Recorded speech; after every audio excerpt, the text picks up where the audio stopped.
Assalamualaikum warahmatullahi wabarakatuh. Waalaikumsalam. Waalaikumsalam.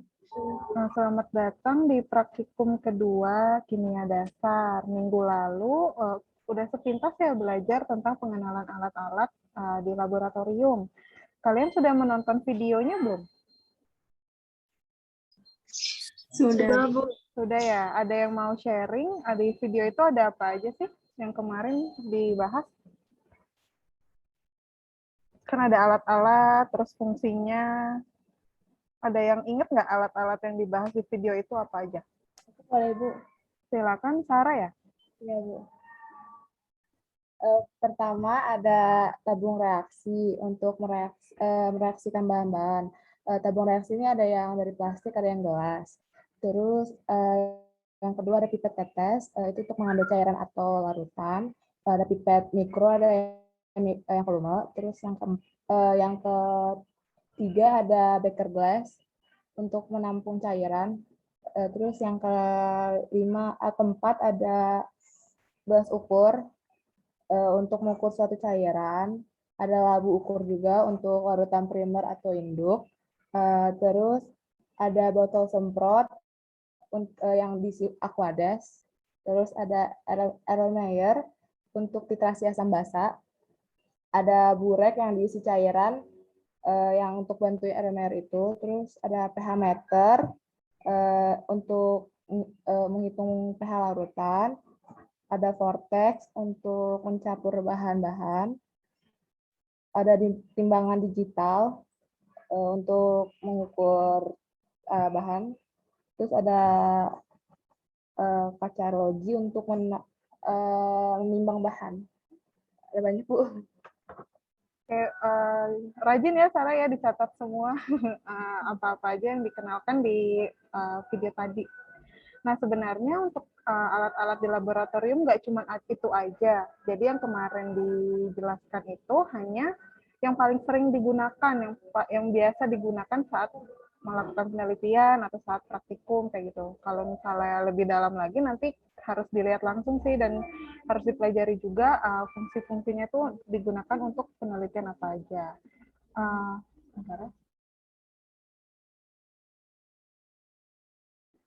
Ini saya share screen ya untuk materinya. Jadi ini hanya overview aja ya. Overview dari yang kemarin. Udah kelihatan kan ya? Sebentar ya, saya ubah ininya dulu. Sebentar ya.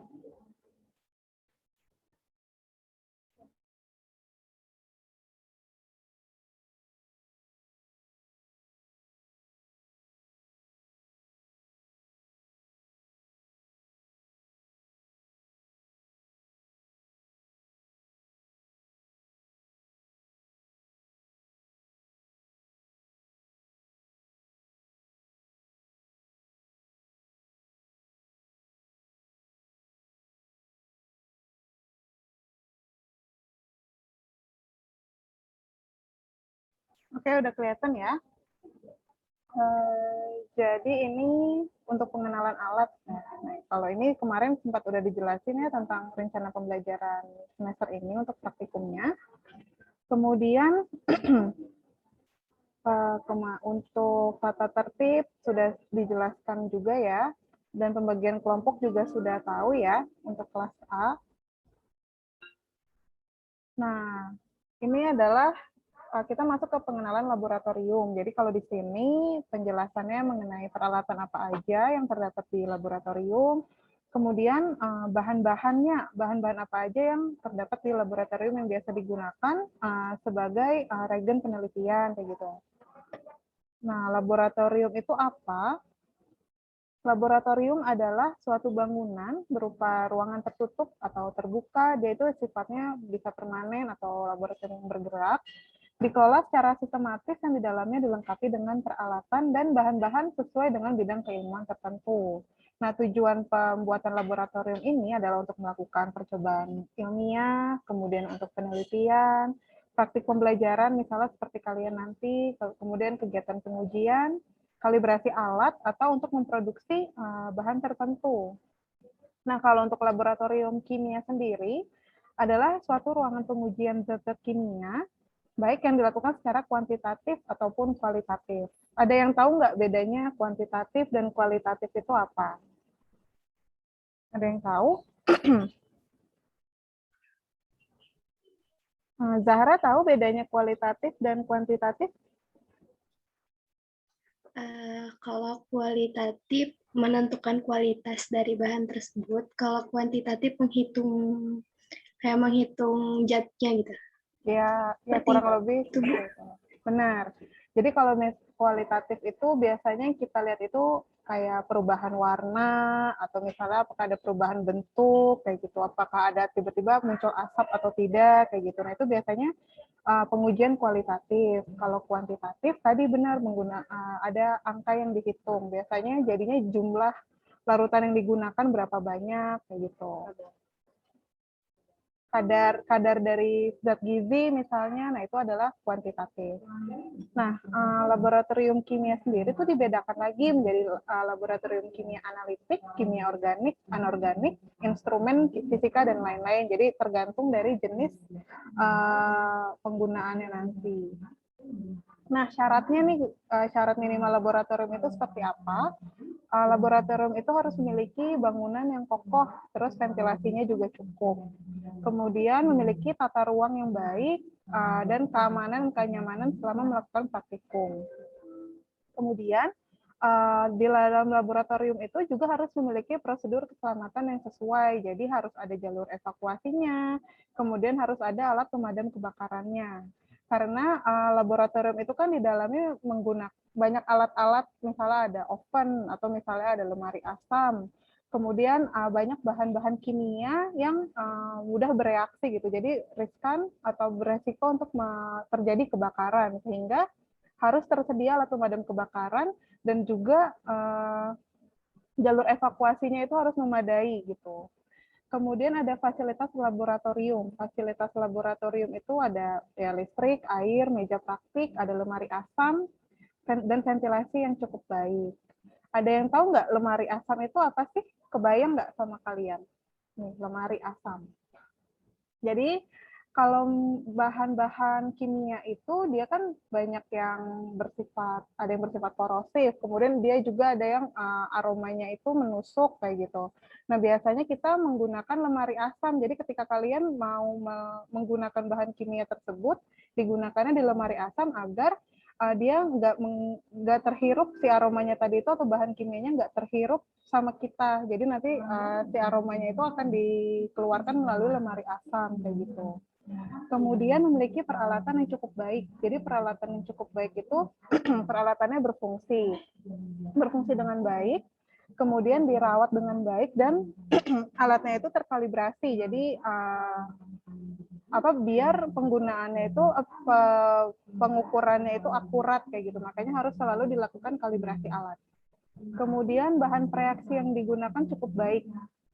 Yang dilihat dari tingkat kemurniannya, terus cara penyimpanannya, kemudian ada labelnya. Jadi setiap bahan kimia itu harus ada keterangannya, namanya apa, terus ya biasanya namanya sih sama ya namanya biasanya sama ada kadarnya juga. Kemudian memiliki SDM yang berpengetahuan dan berketerampilan baik. Misalnya ada kepala lab, terus ada asisten lab, ada pengawas praktikum, kemudian ada pekarya laboratorium atau biasanya kita kenal dengan istilah laboran. Nah, dia yang membantu kita ketika kita melakukan praktikum nanti. Kemudian memiliki metode pengujian. Jadi kalau misalnya kalian mau masuk ke dalam laboratorium, mau melakukan praktikum atau mau melakukan penelitian, kalian harus sudah tahu akan melakukan apa. Jadi sebelum kalian masuk ke lab, kalian sudah membuat, kalian mau kalau praktikum itu kita harus membuat namanya pre-lab. Jadi di pre-lab itu kalian udah menyusun apa-apa aja yang akan kalian lakukan. Terus bahan dan alat yang akan kalian gunakan apa aja kayak gitu. Tahapan pengujiannya seperti apa. Jadi nanti di lab kalian bekerjanya secara efisien, jadi langsung menyiapkan alat dan bahan, kemudian langsung melakukan praktikumnya atau pengujiannya sesuai dengan metode yang sudah direncanakan, begitu. Kemudian memiliki pencatatan dan pelaporan yang jelas dan akurat. Jadi harus dicatat yang alat-alat yang digunakan tuh apa aja, terus nanti hasil praktikumnya itu seperti apa kayak gitu. Jadi namanya itu kayak jurnal ya. Nama pencatatannya itu biasanya disebut jurnal atau logbook gitu. Jadi kita bisa tahu alat yang sudah digunakan apa aja, kemudian bahan yang digunakan apa aja dan berapa banyak yang digunakan kayak gitu. Ada yang mau ditanyakan dulu nggak nih terkait persyaratan minimal laboratorium? Jelas ya, kebayang ya kalau misalnya, jadi kalau di lab itu intinya harus terencana apa yang mau kalian lakukan, itu kalian harus sudah tahu mau melakukan apa, terus harus memastikan keamanan saat penelitian kayak gitu. Jadi biar terhindar dari resiko-resiko yang mungkin terjadi akibat bahan kimia atau akibat penelitian kayak gitu. Nah, kalau bahan kimia sendiri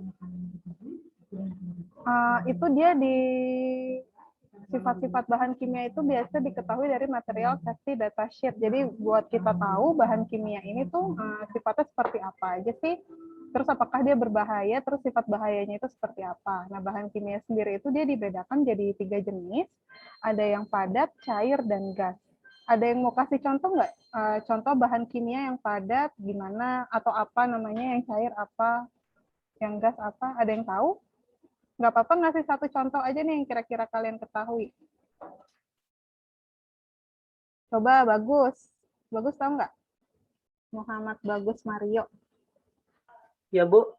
Bagus tahu nggak contoh bahan kimia yang padat, cair, dan gas itu kayak apa aja sih?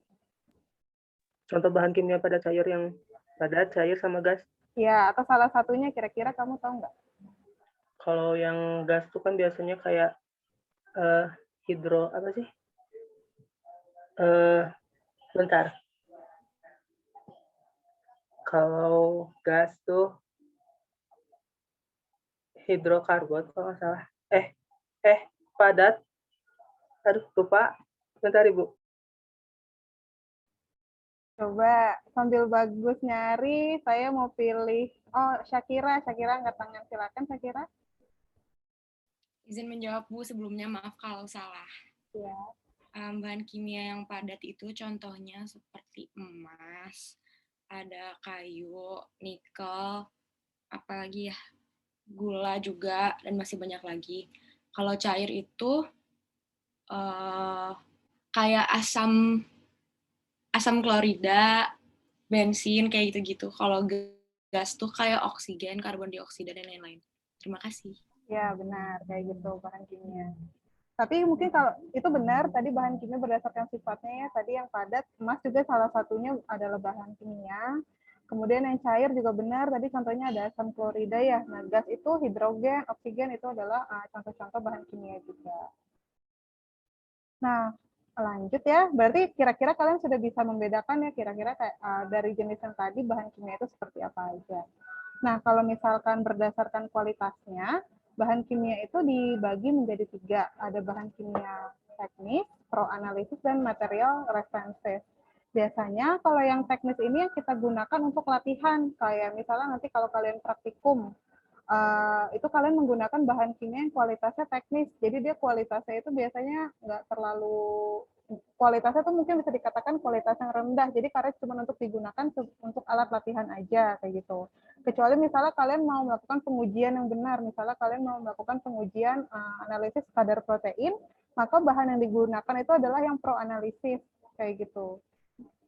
Dan yang terakhir adalah material references. Nah, kalau material references ini kualitasnya lebih tinggi lagi dibandingkan yang pro analisis begitu.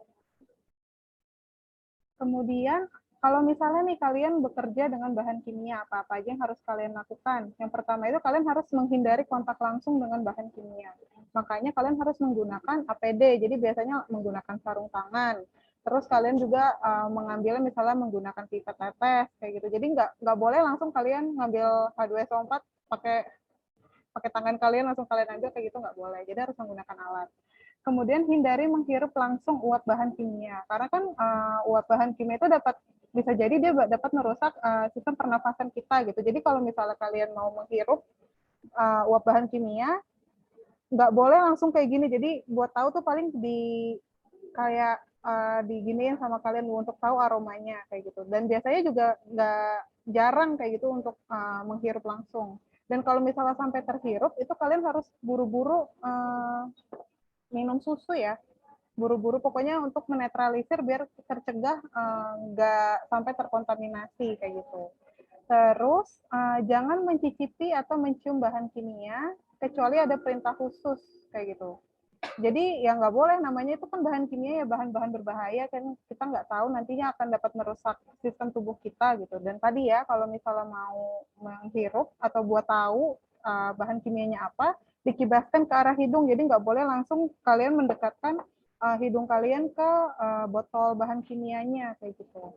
Terus hati-hati kontak dengan bahan kimia karena dapat bereaksi langsung dan dengan kulit sehingga bisa menimbulkan iritasi. Jadi bisa jadi nanti tangan kalian gatal-gatal kalau misalnya kena asam kayak gitu. Jadi memang harus APD-nya itu lengkap, harus menggunakan sarung tangan, terus pakai jas laboratorium kayak gitu. Biar kalian nggak mengalami iritasi untuk mencegah terjadinya iritasi tadi. Nah, ini adalah lambang-lambang bahan kimia. Biasanya lambang-lambang ini tuh ada di botol bahan kimianya. Kalau yang flammable ada yang tahu nggak? Ini maksudnya apa kalau flammable? Mudah terbakar. Ya, flammable itu mudah terbakar. Terus kalau yang toxic? Beracun. Beracun. Ya, benar. Terus kalau yang harmful, maksudnya apa yang harmful? Berbahaya. Ya, berbahaya. Kira-kira berbahayanya gimana? Untuk kulit bukan Bu? Iritasi. Ya, Iritasi. bisa. Jadi tuh dia ada dua jenis biasanya ya. Ada yang bisa menyebabkan iritasi kalau pada kulit, terkena kulit iritasi, atau dia mengganggu sistem pernafasan kita. Kayak gitu. Makanya nggak boleh langsung terhirup oleh kita kayak gitu. Nah, terus nih yang eksplosif. Ada yang tahu eksplosif? Apa artinya? Mudah meledak. Iya, benar, mudah meledak. Terus nih, nah ini iritan ya. Tadi kan kalau yang ini harmful. Kalau yang iritan tuh dia sama logonya, tapi ada huruf I-nya. Nah, tadi dia bisa mengiritasi. Jadi kalau kena kulit kalian tuh bisa gatal atau bisa jadinya merah-merah bengkak kayak gitu. Terus kalau korosif ada yang tahu nggak? Untuk kulit merusak jaringan hidup. Ya, benar. Ada yang tahu contohnya nggak? Kalau belum Asam tahu, klorida. asam klorida bisa. Oke. Selanjutnya ini oxidizing. Kalau oxidizing apa? Zat pengoksidasi.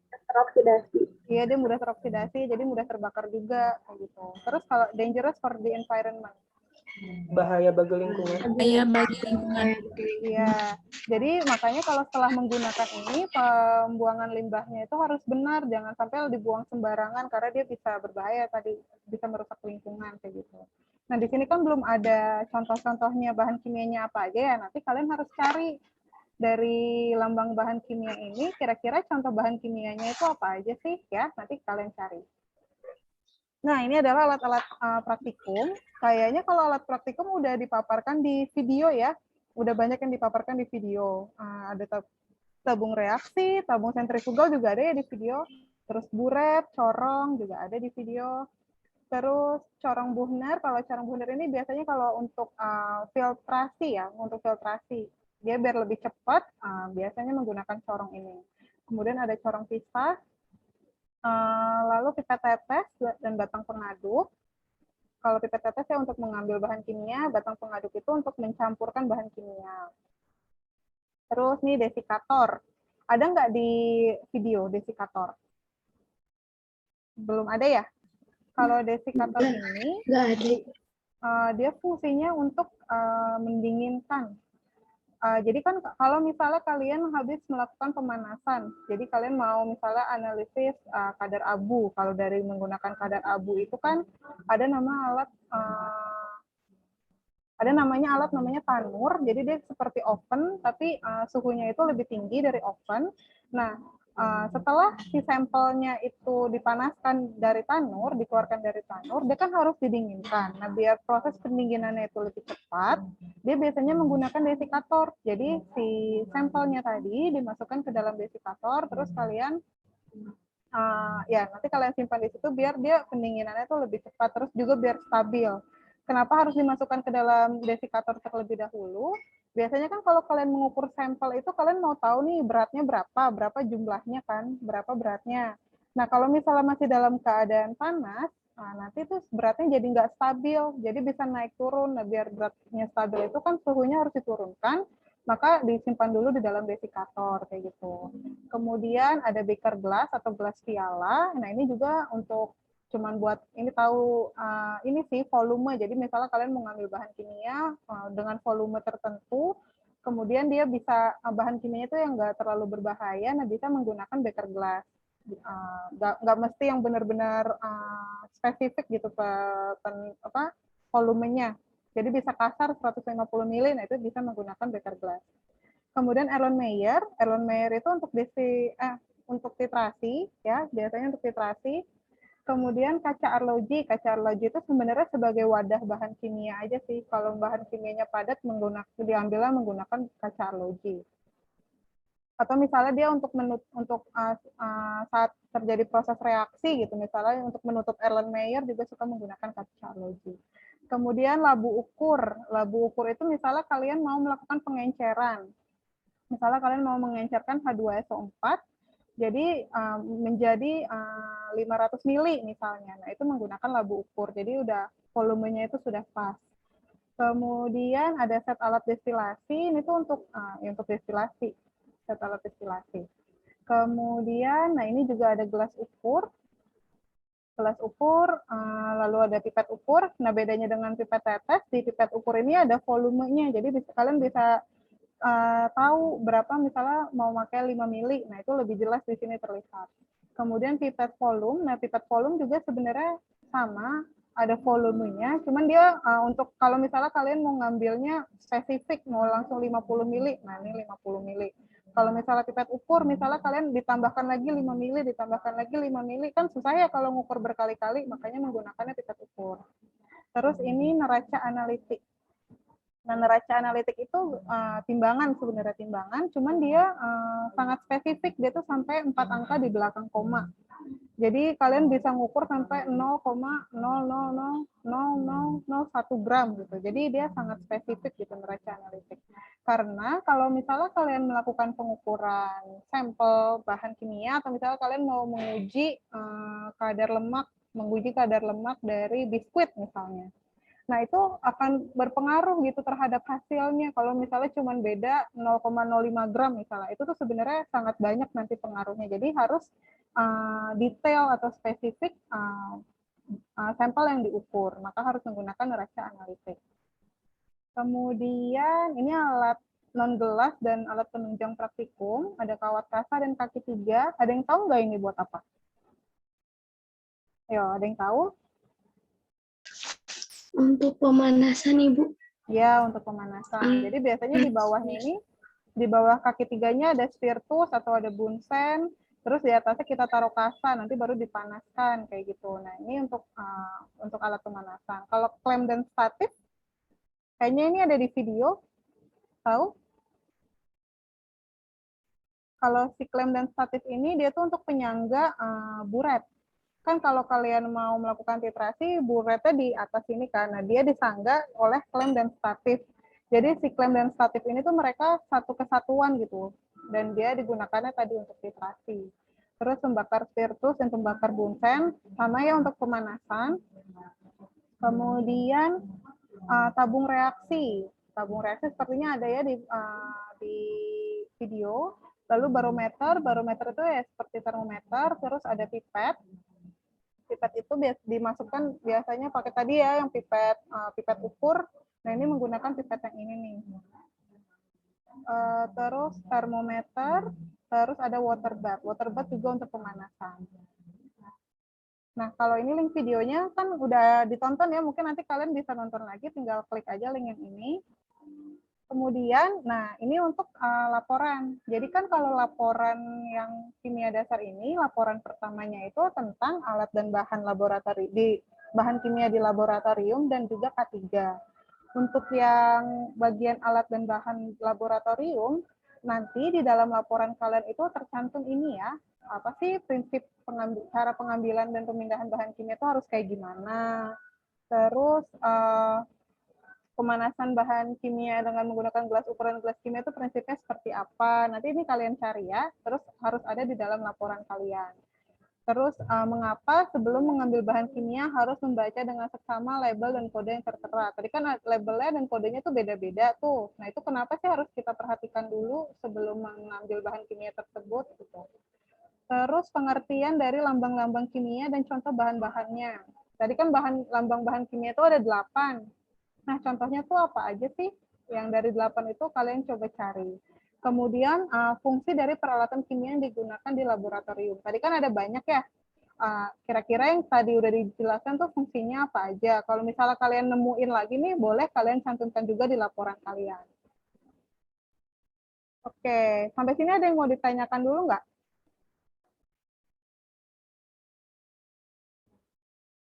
Ada tadi mau ditanyakan. Rifka, silakan. Bu, aku mau nanya, kalau misalnya kan di laboratorium itu kan banyak zat-zat betul. Di zat-zat itu tuh ada ini nggak Bu? Ada masa kadaluarsanya? Oke. Ada. Jadi bahan kimia juga punya masa kadaluarsanya, ada tanggal kadaluarsanya juga. Nanti gimana kalau misalnya kita menggunakan bahan kimia yang udah melewati tanggal kadaluarsa, ya bisa jadi nanti dia jadi nggak efektif lagi, berkurang kualitasnya pasti ya kalau kayak gitu. Terus nanti juga bisa menyebabkan kontaminasi pada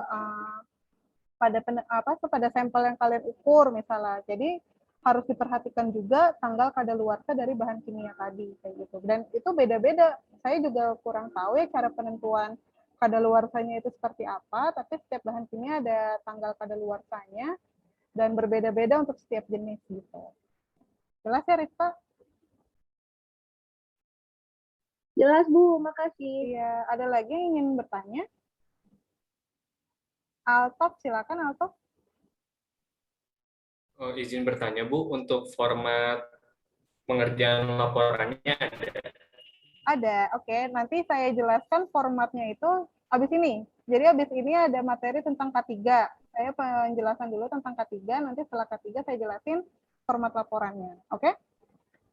Ya, terima kasih. Iya. Bu. Ada lagi yang ingin bertanya? Oke, kalau gitu kita lanjut ya. Nah, ini kesimpulannya untuk yang alat dan bahan. Jadi lab itu adalah unit penunjang kegiatan belajar mengajar di perguruan tinggi dan dia peranannya itu penting. Syarat minimalnya itu laboratorium harus dapat menjalankan fungsinya dengan cara ada bangunan, tata ruangannya baik, terus tersedia alat keselamatan, fasilitas alat dan bahannya juga memadai, kemudian sumber daya manusianya sesuai, jadi sesuai dengan keahlian gitu. Metode pengujian dan sistem dokumentasi yang baik. Jadi harus tercatat bahan yang digunakan, alat yang digunakan, tercatat jumlah dan bentuk maksudnya apakah dia dalam kualitas yang baik atau tidak kayak gitu. Terus pengenalan jenis bahan kimia. Tadi ya ada padat, cair dan gas sudah dapat kalian bedakan juga. Kemudian kalau berdasarkan kualitasnya ada teknis atau proanalisis gitu. Biasanya sih kalau untuk praktikum yang digunakan yang teknis gitu. Dan prinsip bekerja seperti mengambil dan memindahkan bahan kimia, teknik pemanasan juga harus dipelajari. Nah, pengetahuan tentang kode bahan kimia dan jenis-jenis alat lab juga harus diketahui oleh semua praktikan. Jadi nanti kalian harus browsing lagi, harus mencari tahu lagi apa-apa aja bahan-bahan kimia itu, terus lambangnya apa aja, dan satu bahan kimia itu belum tentu cuma melambangkan satu lambang doang, bisa jadi ada 3 lambang. Bisa jadi dia flammable, terus dia juga bisa merusak lingkungan, terus dia juga korosif kayak gitu. Jadi macam-macam. Nah, oke. Selanjutnya kita masuk ke materi K3. Ngantuk, ada yang mau bertanya dulu sebelum lanjut? Ibu, aku mau izin nanya. Boleh, Melva, silakan. Kalau buat teknis pengumpulan yang tugas praktikum itu lewat GCR atau Drive? Kalau untuk tugas praktikum dikumpulkannya lewat Google Classroom, dan karena ini tugasnya kelompok, jadi satu kelompok cukup mengumpulkan satu. Ya, jadi per kelompok satu. Kan nanti di dalam format laporan itu ada nama kelompok, terus ada anggotanya siapa aja. Jadi pokoknya satu kelompok, satu laporan aja yang dikumpulkan gitu. Jelas nggak, Pak? Oh iya, makasih Bu. Ya, bagus. Mau bertanya, silakan. Kalau misalnya kita offline, terus ada praktek di lab yang ada di UPI, untuk jaket labnya kayak gitu beli sendiri atau udah disediakan, Bu? Oke. Nanti untuk jas laboratorium, kalian akan bisa kolektif. Nanti insya Allah akan kami akan kami sediakan. Jadi kalian kolektif untuk memesan begitu. Jadi nanti ya harus kita pastikan nanti sebelum kalian mengikuti praktikum harus memiliki dulu jas lab tadi. Oke, ada lagi yang ingin bertanya? Terima kasih, Bu. Iya, sama-sama. Jelas ya, kalau misalnya nggak ada, saya lanjut ke materi K3. Sebentar ya.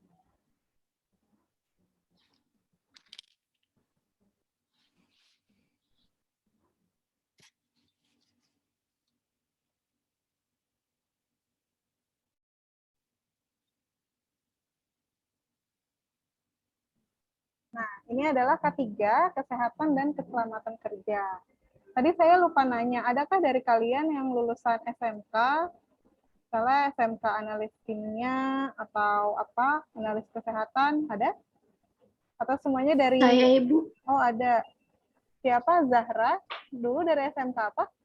Iya. SMK 7. Maaf, SMK apa? Kurang jelas. SMK 7 Bandung. SMK 7 Bandung itu jurusan apa?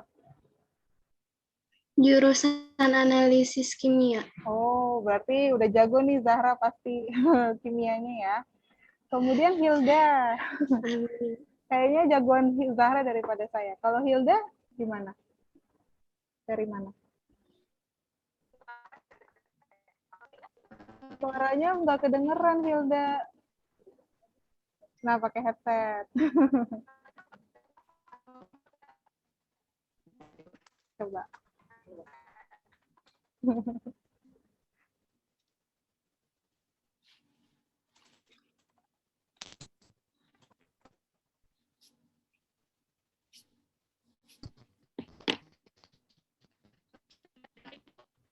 Oh, masih kurang kedengeran ya Hilda.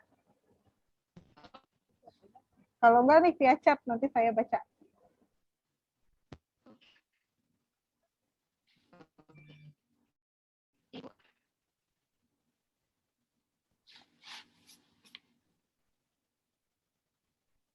Ya Hilda.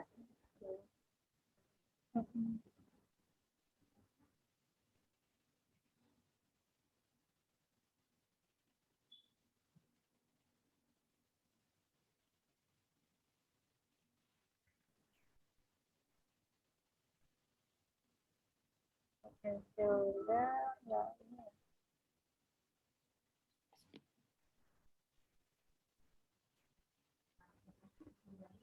Dari SMK mana Hilda di chat?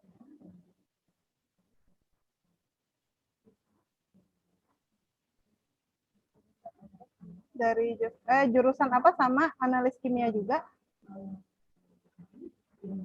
Oh, kimia industri. Keren, keren, keren. Berarti satu sekolah ya tadi dengan Zahra ya? Berarti kalian sudah familiar lah dengan tadi ya, dengan laboratorium, terus dengan istilah K3 juga pasti kalian sudah familiar. Mungkin kalau buat yang belum tahu, K3 itu adalah kesehatan dan keselamatan kerja. Jadi ketika kita berurusan dengan tadi ya bahan-bahan kimia, itu harus kalian harus paham cara menjaga keselamatan kerja gimana, terus agar nggak mengganggu kesehatan kalian kayak gitu. Nah, di praktikum ini akan dijelaskan mengenai tadi ya definisi K3 sendiri itu apa, lalu bagaimana cara penanganan limbah bahan kimia, kemudian penanganan bila misalnya amit-amit nih ya, kalian terkena bahan kimia, nah itu bagaimana penanganannya, lalu penanganan bila terjadi kebakaran di dalam laboratorium, karena tadi ya kalau bahan-bahan kimia itu rentan untuk mengalami oksidasi, mudah untuk terbakar, jadi resiko kebakaran itu sebenarnya cukup tinggi. Dan peralatan keselamatan kerja, apa aja yang kalian butuhkan untuk menjaga agar kalian bisa selamat gitu, menjaga kesehatan kalian juga ketika bekerja di laboratorium. Nah, kesehatan dan keselamatan kerja. Jadi kalau misalnya di lab, pasti kalian akan selalu berhadapan dengan bahan kimia, dan bahan kimia itu macam-macam.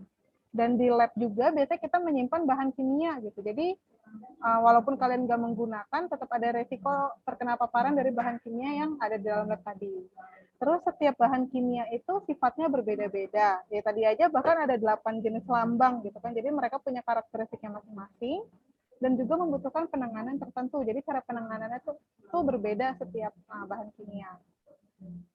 Sifat bahan kimia itu umumnya berbahaya, dapat mengiritasi, toksik, dan mudah terbakar. Sehingga harus dihindari kontak dengan bahan kimia, terutama dengan kulit, pencernaan, dan juga pernapasan. Makanya tadi kalau mau menghirup itu harus dikibaskan, nggak boleh langsung.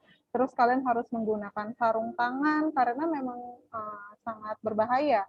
Kalau saya boleh cerita, dulu waktu saya kuliah pun pernah ada teman saya, jadi kami sedang mengencerkan kami sedang mengencerkan H2SO4 pekat dan dimasukkan ke dalam labu ukur. Nah kan dia harus diratakan dulu kan ya si H2SO4 itu.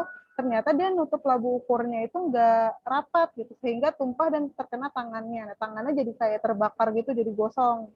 Nah, itulah bahayanya kalau misalnya kalian nggak menggunakan APD yang lengkap. Bahkan teman saya itu dia sudah menggunakan sarung tangan. Bayangkan kalau misalnya nggak pakai sarung tangan, gitu kan bisa gimana tangannya gitu. Susah pasti sembuhnya. Kemudian setiap personil yang terlibat dalam kegiatan di lab harus memahami budaya kesehatan dan keselamatan kerja. Jadi kalian harus punya kesadaran sendiri, harus paham sendiri. Karena itu untuk diri kalian sendiri juga agar tetap selamat ketika melakukan pekerjaan di lab. Terus, nah ya, pemahaman tentang ketiga ini mutlak dimiliki oleh semua pihak yang terlibat dalam kegiatan praktikum. Baik itu praktikannya kalian, atau laborannya, atau misalnya nanti instrukturnya saya atau Ibu Putri, kayak gitu. Di sini ada Ibu Putri ya, tapi kayaknya lagi off cam. Terus, nah, sumber-sumber bahaya yang perlu kalian waspadai ketika kalian berada di dalam laboratorium kimia. Yang paling pertama pasti isi bahan kimianya ya. Karena tadi dia itu sifatnya mudah terbakar, terus dia juga beracun, korosif, dan lain sebagainya. Kemudian alat-alat sumber panas yang rentan terhadap kebakaran dan sengatan listrik. Kayak tadi aja ada banyak kan ya, ada spiritus misalnya, terus biasanya ada oven. Terus kalau misalnya di lab analisis zat gizi itu ada tanur. Tanur itu sampai 550 derajat Celcius gitu, sangat panas. Jadi harus berhati-hati ketika kalian ada di lab. Kemudian alat-alat gelas yang mudah pecah dan berpotensi untuk melukai tubuh. Karena kebanyakan kan dari gelas, dari kaca gitu kan ya, untuk alat-alat kimia itu, sehingga dia juga mudah untuk pecah. Kayak misalnya pipet tetes aja jatuh bisa pecah kayak gitu. Jadi harus hati-hati saat menggunakan. Kemudian pemanas air atau minyak yang dapat memercik. Jadi itu adalah sumber-sumber bahaya yang mungkin ada di lab kimia. Kemudian kalau misalnya kalian ada sisa nih dari sisa regen atau sisa bahan kimianya, itu harus kayak gimana? Jadi setelah selesai melakukan percobaan, ada penanganan khusus karena limbah bahan kimia tadi dapat mencemari lingkungan. Yang pertama, dia itu nggak boleh langsung dibuang ke lingkungan, nggak boleh langsung dibuang sembarangan gitu aja. Jadi bisa jadi dia harus kayak diencerkan dulu, atau misalnya dia harus dikumpulkan dulu di satu tempat, di wadah tertentu kayak gitu. Jadi nggak boleh langsung sembarangan dibuang gitu aja. Kemudian buang segera limbah bahan kimia setelah pengamatan selesai. Jadi nggak boleh disimpan lama-lama juga sebenarnya setelah kalian kumpulkan kayak gitu. Terus kenali jenis bahan kimia dan buang sesuai jenisnya pada tempat yang disediakan. Limbah organik dan anorganik harus dipisahkan agar dapat ditangani dengan tepat. Kemudian limbah cair yang tidak berbahaya boleh langsung dibuang dengan pengenceran. Jadi kalau bisa sih bahan kimia cair harus kalian encerkan dulu sebelum kalian buang gitu aja. Terus limbah cair yang tidak larut dalam air dikumpulkan dulu di satu wadah kayak gitu. Nah ini kalau misalnya kalian terkena bahan kimia, apa yang harus kalian lakukan? Jadi kan tadi ya, kalau di lab itu kalian rentan untuk terjadi kecelakaan. Jadi harus dikuasai, harus dipahami dulu sebelum melakukan praktikum, dipahami dulu oleh praktikan maupun petugas laboratorium. Apa aja kalau misalnya terkena bahaya dari bahan kimia, Yang pertama, kalian harus tenang, nggak boleh panik, jadi jangan tiba-tiba teriak-teriak, tiba-tiba pingsan, tiba-tiba nangis, kayak gitu. Jadi kalian harus tenang, nggak boleh panik, terus langsung minta bantuan teman atau petugas lab. Jadi makanya kalau misalnya kalian lagi di lab, entah kalian penelitian atau praktikum, nggak boleh sendirian, harus ada yang menemani, karena antisipasi kalau misalnya terjadi bahaya. Kemudian kenali bahan kimia mengenai tubuh agar dapat ditangani dengan tepat. Kemudian bersihkan bagian yang mengalami kontak langsung dengan bahan kimia. Bila perlu, bilas dengan air mengalir.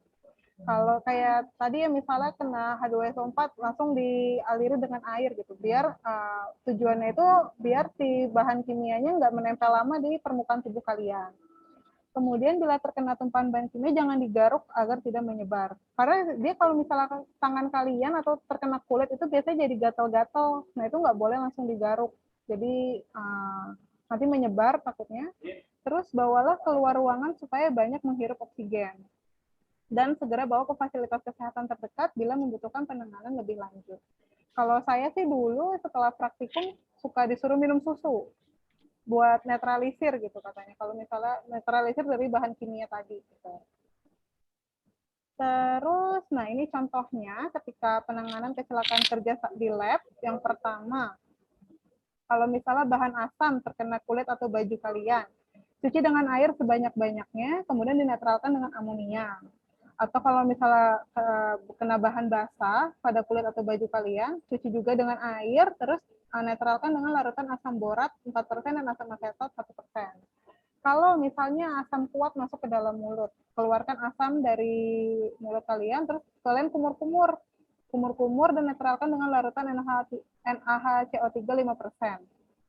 Kemudian basa kuat masuk ke dalam mulut, sama kayak gitu juga, terus dinetralkan dengan asam asetat. Kemudian berikan mineral oil pada bibir, karena takut nanti bibir kalian malah jadi pecah-pecah gitu, dehidrasi.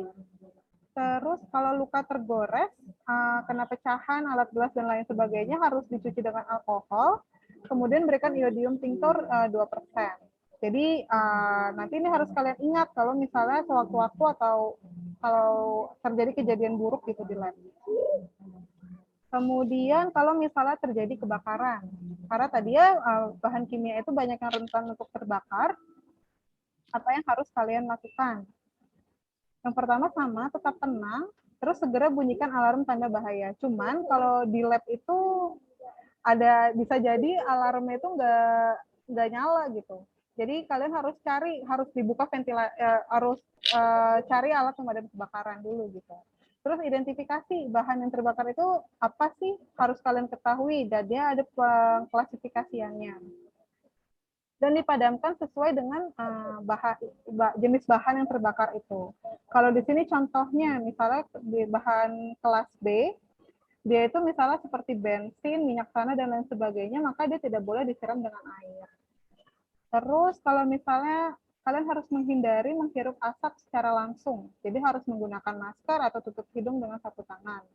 Kemudian tutup pintu untuk menghambat api membesar dengan cepat. Terus cari bantuan pemadam kebakaran. Jadi kalau misalnya kalian di lab itu biasanya ada nomor kontak yang dapat dihubungi, entah itu kontak laborannya, terus ada kontak pemadam kebakaran, ada kontak rumah sakit kayak gitu. Jadi biasanya di pintu lab itu ada kontak-kontak yang dapat dihubungi ketika terjadi bahaya. Nah, ini adalah pengklasifikasian kelas kebakaran ya, jenis-jenis bahan yang terbakar. Kalau misalnya kelas A itu kayu, kain, kertas, atau plastik. Terus kalau yang B tadi ya bensin, cat, atau thinner. Terus C, ini D ini. Kalau misalnya yang mungkin terjadi itu, mungkin yang B ya, yang mungkin bisa terjadi, atau misalnya yang D itu mungkin bisa terjadi juga di dalam laboratorium. Sebenarnya bisa semua sih ini. Nanti kalian harus pelajari lagi lebih lanjut ya. Terus, nah ini medianya. Jadi menggunakan apa? Di laboratorium itu sebenarnya sudah tersedia APAR, alat pemadam kebakaran, alat pemadam ringan kalau nggak salah kepanjangannya. Kalau misalnya yang cair itu untuk kelas A dan B, alat pemadam yang cair. Kalau yang powder bisa semuanya. Kalau yang karbon dioksida untuk kelas B dan C, kemudian yang foam itu A dan B. Kalau APAR itu yang powder kalau nggak salah. Jadi dia bisa untuk mengatasi kebakaran semua kelas. Oke, nah ini peralatan yang digunakan. Jadi kalau misalnya tadi ya di lab itu kalian harus menggunakan jas lab. Jadi jas lab itu dipakai bukan biar kelihatannya keren, bukan biar kelihatan lagi nge-lab di lab gitu. Tapi dia untuk Emang mamanya Sinuka ikut? Mamanya Sinuka ikut? Nah, jadi si jas lab ini tuh untuk menjaga agar tubuh kalian terlindungi dari bahan kimia, gitu ya. Dan kenapa dia dipilih warna putih? Jadi biar kelihatan kalau misalnya kalian tertumpah atau terkena bahan kimia gitu. Makanya dipilihnya warna putih. Sebenarnya si jas lab ini warna putih juga bisa digunakan ketika kalian melakukan pengukuran kualitatif, misalnya buat perubahan warna. Jadi bisa kalian tempelkan di jas lab kalian, apakah sudah terjadi perubahan warna atau belum, kayak gitu. Terus sepatu. Nah, kalau misalnya di dalam lab, kalian tuh nggak boleh pakai sepatu yang terbuka. Misalnya kalian pakai flat shoes, kan punggung kakinya kelihatan, itu nggak boleh. Kemudian kalau misalnya kalian pakai sepatu yang berhak tinggi, itu kan nanti khawatir resiko terjatuh, karena kan licin. Atau misalnya yang bawahnya itu, ya pokoknya usahakan menggunakan sepatu yang tertutup dan tidak licin, karena khawatir nantinya akan terpleset atau nanti bagaimana dan berbahaya dan malah menyebabkan kecelakaan kerja. Kemudian goggles. Nah, kalau misalnya ini ketika kalian misalnya mau memindahkan atau melakukan mereaksikan bahan kimia, biasanya juga menggunakan goggles biar nggak kena iritasi ke mata kalian kayak gitu. Dan kalau misalnya di dalam lab itu jangan menggunakan lensa kontak karena nanti malah dapat bisa jadi dia malah menempel gitu lensa kontak kalian. Jadi kalau misalnya nanti di lab jangan pakai kacamata aja gitu kalau yang penglihatannya udah kurang baik gitu. Terus glove pakai sarung tangan, nggak mesti sarung tangan yang seperti ini sih, ada sarung tangan yang lain juga. Fungsinya tadi ya untuk mencegah kalian terkena bahan kimia. Pokoknya dia yang bahan-bahan seperti inilah banyak kok dijual di pasaran gitu. Terus pakai masker. Maskernya juga nggak mesti masker kayak gini sebenarnya. Tergantung dari jenis bahan kimia yang digunakan. Tapi usahakan kalian menggunakan masker agar mencegah tadi menghirup bahan kimia. Kemudian, nah ini APAR, alat pemadam api ringan. Ini seharusnya ada di setiap laboratorium, karena tadi ya rentan untuk mengalami kebakaran. Terus, nah ini ada link videonya, kita mau nonton dulu ya tentang K3. Sebentar ya.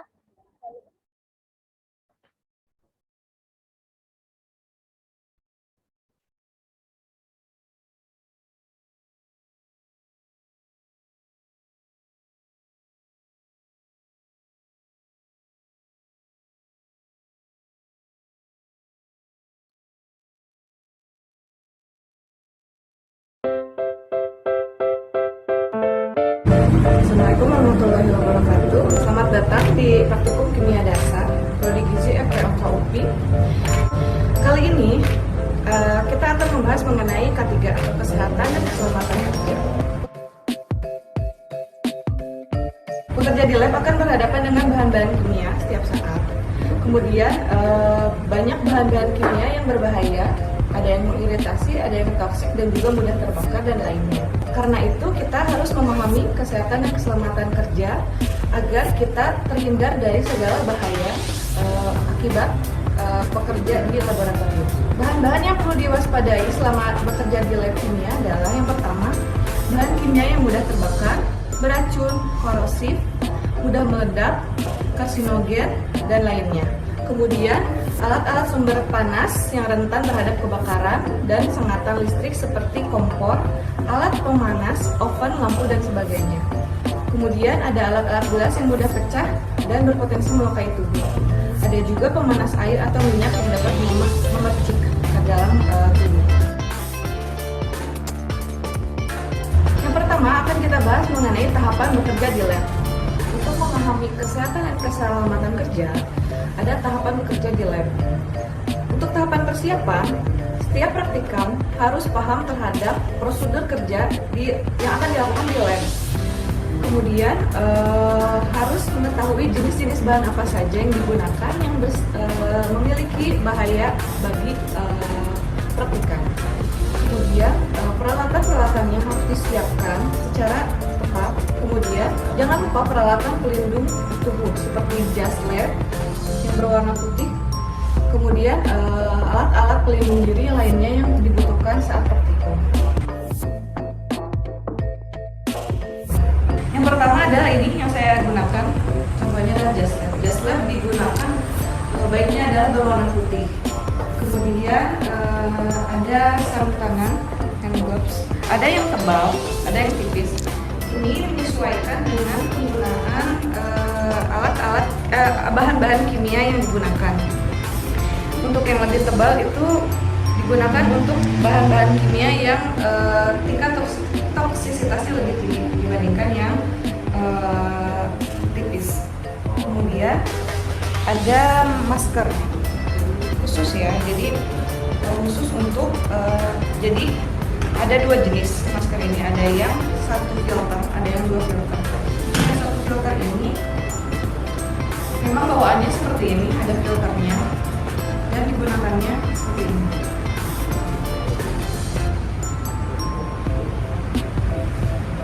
Untuk yang dua filter biasanya filternya terpisah. Begini cara memasangnya, diputar kemudian dimasukkan. Nah, si filter ini pun jenisnya berbeda-beda. Ada beberapa jenis tergantung dari tujuan penggunaannya. Kalau ini yang saya gunakan adalah penggunaan di lab-lab bahan kimia yang memiliki bahan-bahan kimia organik dan anorganik yang berbahaya. Seperti itu. Kemudian ada gloves. Ini kacamata gloves untuk melindungi mata kita dari cipratan bahan-bahan kimia seperti ini. Kemudian ada ini apa, alat P3K. Alat P3K ini harus selalu disiapkan di laboratorium, ini sifatnya wajib. Jadi untuk misalkan ada bahaya-bahaya terkena panas atau alat-alat gelas pecah bisa langsung digunakan. Perlu diingat untuk bekerja di laboratorium ada beberapa persyaratan yang harus diikuti, seperti menggunakan jas lab dengan baik berwarna putih ya biasanya. Kemudian menggunakan APD yang tadi saya katakan, APD yang sesuai dengan tujuan penggunaannya dan tujuan praktikum. Kemudian menggunakan sepatunya harus yang tertutup, tidak boleh berhak, dan kalau bisa jangan licin. Kemudian usahakan, ini wajib ya, usahakan tidak menggunakan segala perhiasan di tangan atau di tubuh. Kemudian menggunakan, untuk yang tidak berkerudung, baiknya menggunakan ikatan rambut, diikat ya rambutnya. Salah satu peralatan keselamatan kerja yang sangat penting di laboratorium yaitu alat pemadam kebakaran. Alat pemadam kebakaran merupakan peralatan pertolongan pertama dalam menangani bahaya kebakaran. Ada beberapa jenis tipe apar. Yang pertama itu tipe air, yang kedua tipe busa, yang ketiga ada bubuk kimia kering, yang keempat ada karbon dioksida kering, yang kelima ada cairan dalam uap, dan yang terakhir ada apar jenis bahan kimia besar. Selanjutnya ada penanganan bila terkena bahan kimia. Bila terjadi kecelakaan, perhatikan hal berikut. Yang pertama adalah tetap tenang dan jangan panik. Yang kedua, segera minta bantuan teman atau petugas lab. Kemudian yang ketiga, kenali bahan kimia yang mengenai tubuh. Kemudian yang keempat adalah bersihkan bagian yang mengalami kontak langsung dengan bahan kimia. Bila perlu dibilas dengan air mengalir. Kemudian bawalah keluar ruangan supaya banyak menghirup oksigen. Kemudian segera bawa ke fasilitas kesehatan terdekat bila membutuhkan penanganan lebih lanjut. Baik, kita masuk ke contoh penanganan kecelakaan kerja di lab. Yang pertama, jika bahan asam pada kulit dan baju, cuci dengan air sebanyak-banyaknya, kemudian netralkan dengan amoniak dengan konsentrasi 5%. Yang kedua, jika bahan basah pada kulit dan baju, cuci dengan air sebanyak-banyaknya, kemudian netralkan dengan larutan asam borat 4% atau asam asetat 1%. Yang ketiga, jika ada asam kuat masuk ke mulut, Keluarkan asam itu dan mulut dicuci dengan air sebanyak-banyaknya, kemudian netralkan dengan larutan NaHCO3 5%, kumur dan buang. Yang keempat, jika basa kuat masuk mulut, keluarkan basa itu dan mulut dicuci dengan air sebanyak-banyaknya, kemudian netralkan dengan larutan asam asetat 4% dengan cara berkumur-kumur, dan berilah mineral oil pada bibir untuk mencegah terjadi dehidrasi dan pembengkakan. Yang terakhir, jika luka tergores karena pecahan alat gelas atau benda lainnya yang tajam, bersihkanlah luka dari debu, kemudian cuci dengan alkohol 70% dengan menggunakan kapas, keringkanlah, dan berilah iodium 2%. Salah satu peralatan keselamatan kerja. Baik, sekian penjelasan mengenai K3 atau kesehatan dan keselamatan kerja kali ini. Atas segala kekurangannya saya mohon maaf. Terima kasih. Wassalamualaikum warahmatullahi wabarakatuh.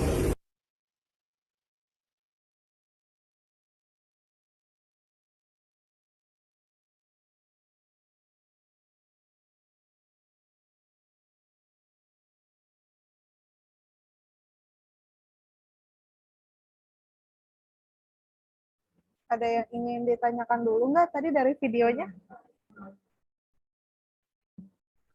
Yuk, Pak. Ada yang ingin ditanyakan dulu? Sebenarnya tadi videonya kurang lebih sama ya dengan yang saya paparkan di slide tadi. Nanti boleh kalian tonton lagi kalau misalnya ada penjelasan yang terlewat. Nah, sekarang kita lanjut ke laporan. Jadi untuk K3 ini nanti laporannya digabung dengan yang alat dan bahan laboratorium yang tadi, ya. Nah, kalau misalnya untuk yang laporan K3 ini, di dalam laporan kalian cantumkan jenis-jenis bahaya yang harus diwaspadai itu apa aja, terus cara mengatasinya itu seperti apa. Kalau bisa sih kalian cari lagi, jangan yang ada cuman di slide kuliah ini aja gitu. Kemudian alat pelindung diri apa saja yang harus digunakan saat berurusan dengan bahan kimia. Sebenarnya tadi juga udah ada ya di slide, jadi tinggal kalian lengkapi lagi lah. Kemudian langkah yang dilakukan jika terkena bahan kimia. Terus hal-hal apa saja yang dilakukan saat terjadi kebakaran, serta bagaimana cara penanganan limbah bahan kimia. Nah, kalau tadi di slide ini kan belum terlalu spesifik ya, cara penanganan limbah bahan kimia itu seperti apa. Nanti kalian bisa cari lagi, gimana sih cara penanganan limbah bahan kimia yang baik, gitu. Terus, nah ini untuk format laporannya. Nanti akan saya berikan contoh filenya juga dalam bentuk Word, tapi secara umum, dia itu dibuat dalam file Word, kertasnya ukuran A4, margin 4333. Jadi yang 4 ini yang di margin yang kiri ya. 333 yang kanan, atas bawah itu 3, yang 4 itu yang kiri. TNR 12, TNR itu Times New Roman, spasinya 1,5. Nanti akan saya lampirkan formatnya. Di laporan itu dibuat pendahuluan. Pendahuluan itu isinya ada latar belakang dan juga tujuan pelaksanaan praktikum. Kalau di latar belakang itu kalian paparkan alasan kenapa diperlukan pengetahuan tentang alat dan bahan kimia, pengetahuan tentang laboratorium, serta kenapa diperlukan juga K3. Kenapa semua praktikan itu harus memahami tentang K3. Nah, itu kalian paparkan alasannya di latar belakang tadi. Terus tujuan pelaksanaan praktikum. Nah, tujuannya itu kan berarti ada yang pertama itu untuk mengetahui alat-alat dan bahan apa saja yang ada di dalam laboratorium.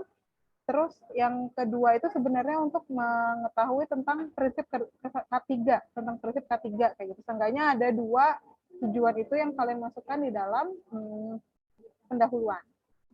Kemudian metode praktikum itu dibuat sesuai dengan yang telah kita laksanakan, ya. Terus setelah metode ada bab hasil dan pembahasan. Nah, kalau di bab hasil dan pembahasan ini kalian membahas hasil yang kalian peroleh. Tadi dari praktikum ini kan kalian sudah mengetahui tentang alat-alat di laboratorium, terus tentang bahan-bahan kimia, terus tentang keselamatan kerja. Nah, itu kan hasil dari praktikum kita. Terus itu kalian bahas itu misalnya jadi pokoknya kalian bahas jadi kenapa itu penting untuk kita pelajari kayak gitu. dan dibandingkan dengan teori atau penelitian sebelumnya. Kalau misalnya nggak ada, nggak apa-apa. Kalau misalnya ada, kalian masukkan teori atau penelitian sebelumnya dan kalian masukkan citasinya. Terus simpulan itu menjawab tujuan praktikum. Tadi ya setidaknya ada 2 tujuan. Tadi yang pertama untuk mengetahui alat dan bahan di laboratorium, sama yang kedua tentang untuk mengetahui tentang prinsip K3. Nah, simpulan itu menjawab tujuan. Jadi di simpulan itu tadi terkait 2 tujuan praktikum itu aja. Terus saran untuk perbaikan praktikum selanjutnya. Jadi menurut kalian sebaiknya nih agar praktikum ini tentang materi ini bisa lebih dipahami, apa sih yang harus kita lakukan atau gimana caranya biar mudah untuk diterapkan, apa sih yang harus dilakukan kayak gitu. Itu saran untuk perbaikan praktikum selanjutnya. Kemudian rujukan. Nah, rujukan ini adalah adalah list atau daftar dari rujukan yang kalian gunakan. Kalau misalnya nanti kalian cari contoh-contoh bahan kimia, terus kalian dapetinnya itu di buku kimia. Nah, kalian masukkan di dalam daftar rujukan nama identitas dari buku tersebut kayak gitu. Terus, nah di dalam hasil dan pembahasan nanti ada tabel pengamatan. Tabel pengamatan yang pertama itu definisi lambang dan contoh bahan kimia. Jadi untuk yang bagian lambang dan lain sebagainya tadi, kalian masukkan di sini nomor, terus lambangnya, foto lambangnya kalian masukin. Terus itu definisinya apa sih, terus contoh bahan kimianya itu apa. Terus tabel yang kedua daftar alat kimia dan juga fungsinya. Alat-alat kimia yang kalian temukan itu apa aja, terus fungsi alat itu apa aja. Saya nggak menentukan, Bu, minimal berapa, maksimal berapa, enggak. Jadi saya bebaskan ke kalian. Kalian cari aja, asalkan kalian jelas gitu alatnya apa dan fungsinya itu juga jelas untuk apa. Kemudian, oke, sekian. Nanti sebelum kita masuk ke format yang Word-nya, ada yang ingin ditanyakan dulu? Silakan. Ini mungkin pertama kali ya buat laporan kayak gini, atau dulu waktu sekolah udah pernah? Mungkin sebagian udah ya, Zahra nih pasti udah jago nih. Ada yang ingin bertanya? Tadi Zahra mau nanya? Enggak ya, Bu. Cukup. Enggak ya, cukup ya. Oke, kalau misalnya nggak ada yang ditanyakan, saya share screen file Word-nya.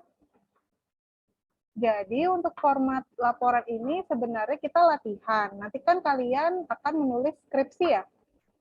Nanti kan kalian akan menulis skripsi. Nah, laporan ini tuh sebenarnya latihan. Jadi kalian agar familiar dengan format penulisan skripsi, terus kalian familiar juga untuk melakukan pembahasan yang baik kayak gimana, terus kalian juga tahu gimana cara menentukan tujuan penelitian kayak gitu. Jadi sebenarnya anggap ini adalah latihan persiapan kalian untuk nanti kalian skripsi di semester akhir. Nah, ini adalah formatnya, udah kelihatan. Nah, ini adalah laporan ke. Jadi ini adalah laporan yang pertama ya, laporan ke-1. Nanti kalian bikin kayak gini. Tanggal praktikumnya berarti tanggal hari ini. Dari tanggal minggu lalu, pertemuan minggu lalu itu tanggal 2 September ya. 2 September. Nanti kalian tulis kayak gini ya. Tanggal selesainya adalah tanggal pengumpulan. Kalau tanggal pengumpulannya itu, kita kan praktikum hari Kamis. Nah, tanggal pengumpulannya itu sehari sebelumnya. Berarti di hari Rabu kalian kumpulkan melalui Google Classroom. Kalau Rabu minggu depan itu tanggal 15 September. Jadi nanti mulai praktikumnya itu tanggal 2 dan tanggal selesainya itu tanggal 15 September. Ya, ini laporan ke-1. Terus judul praktikum. Sebentar.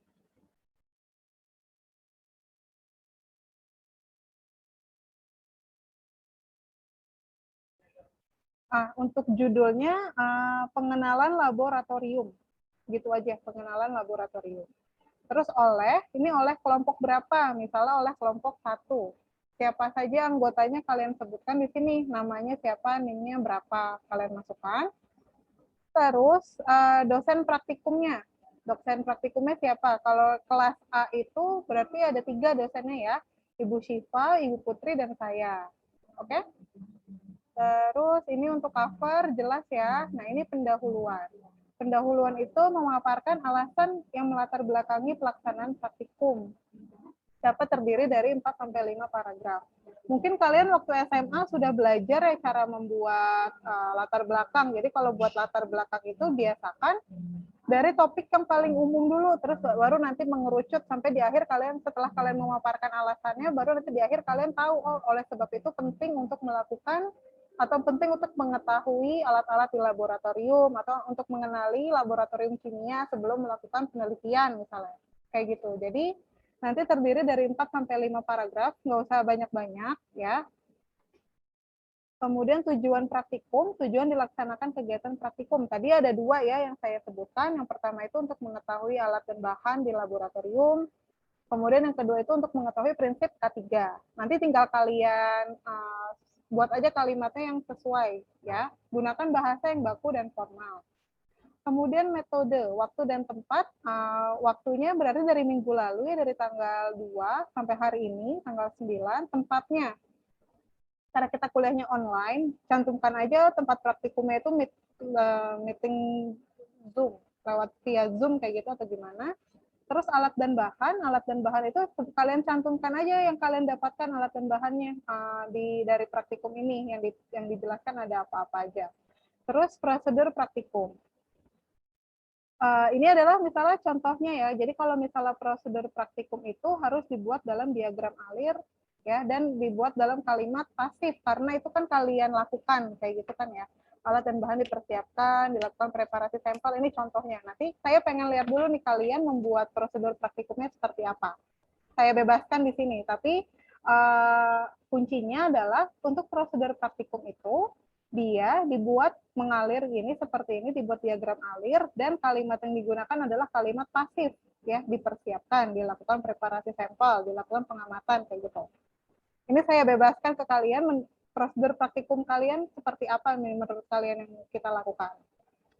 Terus masuk ke hasil dan pembahasan. Jadi di bab hasil dan pembahasan ini adalah pemaparan hasil dan cara interpretasinya, serta kaitan hasil dengan penelitian sebelumnya. Karena ini adalah praktikum awal, sepertinya tidak perlu dikaitkan dengan hasil penelitian sebelumnya. Tapi kan di sini kalian paparkan hasilnya itu seperti apa, terus maksudnya bagaimana. Misalnya kayak bahan kimia yang korosif, misalnya kalian mendefinisikan seperti apa, terus ada contoh bahan kimianya. Terus di sini kalian bahas deh, bahan kimia yang korosif itu kayak gimana sih? Dia bahayanya apa? Kalau terkena tangan atau terkena anggota tubuh akan bagaimana? Nah, itu kalian bahas di situ. Terus kalian cari sumbernya. Itu kalian tahu dari mana ya? Ternyata kalau bahan kimia korosif itu bisa bikin tangan, bisa menyebabkan luka bakar pada tangan misalnya. Itu kalian dapat teori seperti itu. Nah, itu sumbernya dari mana? Jadi nanti harus kalian cantumkan, kalian buat citasinya. Oke, lanjut ya. Ini tadi ya contoh tabelnya. Tadi ada 2 ya tabel yang harus dicantumkan. Ini dan ini. Terus masuk ke simpulan dan saran. Kalau simpulan itu menjawab tujuan praktikum. Tadi kan tujuannya ada 2, nah simpulan itu menjawab dua tujuan tadi. Terus saran untuk praktikum selanjutnya. Atau misalnya saran untuk praktikum ini sebaiknya itu bagaimana untuk ditingkatkan agar lebih baik lagi kayak gitu. Oke, habis itu adalah daftar rujukan. Nah, ini adalah contoh penulisannya. Kalau misalnya kalian menggunakan rujukannya buku dan penulisnya ada 2, nanti cara penulisannya seperti ini. Atau misalnya kalian menggunakan dari lembaga pemerintahan. Ini contohnya dari Departemen Pendidikan dan Kebudayaan. Nah, cara penulisannya seperti ini. Kalau misalnya menggunakan buku tapi penulisnya lebih dari 3, maka ditulisnya seperti ini. Ya, ini adalah contohnya. Kalau ini penulisnya 3, terus kalau ini penulisnya 1, kalau ini contohnya kalian menggunakan tesis atau skripsi atau disertasi orang, ini cara penulisannya begini. Atau misalnya kalian mendapatkan jurnal, maka cara penulisannya seperti ini. Ini adalah nomor jurnalnya, volume jurnal sama nomor halaman, terus ada doi itu identitas jurnalnya. Kemudian kalau misalnya kalian menggunakan website, nah kalau misalnya kalian menggunakan website, cara penulisannya seperti ini, atau aksesnya itu online, maka cara penulisannya seperti ini. Nah, website apa aja nih yang bisa kalian gunakan? Karena kita kan bidang ilmunya bidang ilmu kesehatan ya. Jadi usahakan gunakanlah website yang representatif gitu. Jangan menggunakan website dari artikel-artikel populer. Jadi jangan menggunakan dari sumber misalnya Detik Health, atau misalnya kalian menggunakan Wikipedia, atau misalnya kalian menggunakan WordPress kayak gitu. Jangan. Jadi gunakanlah website-website yang representatif kayak gitu. Nanti kita sambil belajar aja pelan-pelan ya. Ntar kalau masih salah, sekarang ini nggak masalah, ini baru pertama kali, jadi kita sama-sama belajar. Selanjutnya, di akhir, kalian lampirkan ini, tabel pembagian tugas. Ya. Jadi, ini bukannya saya nggak percaya, jadi karena ini untuk mengurangi resiko ada orang yang nggak mengerjakan tugas.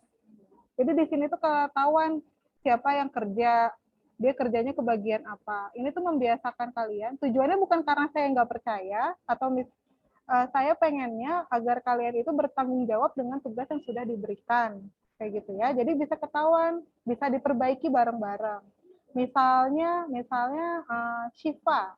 Misalnya Syifa kebagian buat latar belakang, tapi ternyata latar belakangnya masih belum bagus gitu. Misalnya ya. Nanti kan kita bisa evaluasi bareng-bareng. Oh, ternyata Syifa kekurangan membuat latar belakang nih, apa yang harus kita perbaiki bareng-bareng gitu. Jadi di tabel pembagian tugas ini biar kita sama-sama tahu apa yang bisa kita improve lagi dari yang kita pelajari gitu ya. Nah, kalau dari format ini ada yang ingin ditanyakan dulu? Ada yang bingung terkait bab-babnya? Marcella silakan. Bu, izin bertanya, kalau yang buat referensi itu pakai aplikasi Mendeley atau gimana, Bu?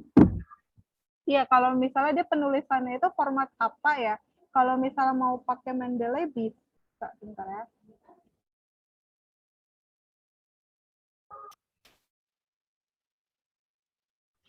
Baik, Bu, terima kasih. Ya, bisa aja kalau misalnya formatnya sama. Yang saya sih yang penting penulisannya sama. Kalau misalnya pakai Mendeley bisa diatur seperti ini, nggak masalah. Ya.